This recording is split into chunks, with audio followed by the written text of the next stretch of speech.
салом. Як хабар.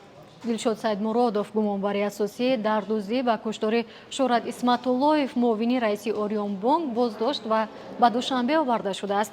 Ин маълумотро як манбаъ дар мақомоти қудрати Тоҷикистон ба Азия Плюс тасдиқ кард, аммо мақомот расман дар ин бора ҳеҷ шарҳе надоданд. Дилшод Саидмуродов, маъруф бо лақаби Дилшоди СБ ё Дилшоди Красавчикро дар Тоҷикистон роҳбари гурӯҳи муташаккили ҷиноятӣ медонанд, ки муовини раиси Орионбонк Шӯҳрат Исматуллоевро рабудаву ба қатл расонидааст. Қаблан гуфта мешуд, ки ӯ дар ҳол пас аз содир кардани ин ҷинояти мудҳиш ба Россия фирор кардааст. Шӯҳрат Исматуллоев санаи 23 июни соли 2023 дар маркази пойтахт Душанбе рабуда шуд.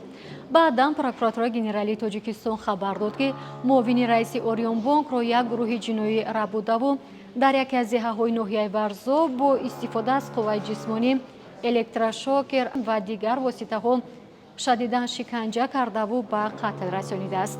ҷасади ӯро 13 август дарёфт карданд ва санаи 3 август ҷасади Шӯҳрат Исматуллоев ба хок супорида шуд.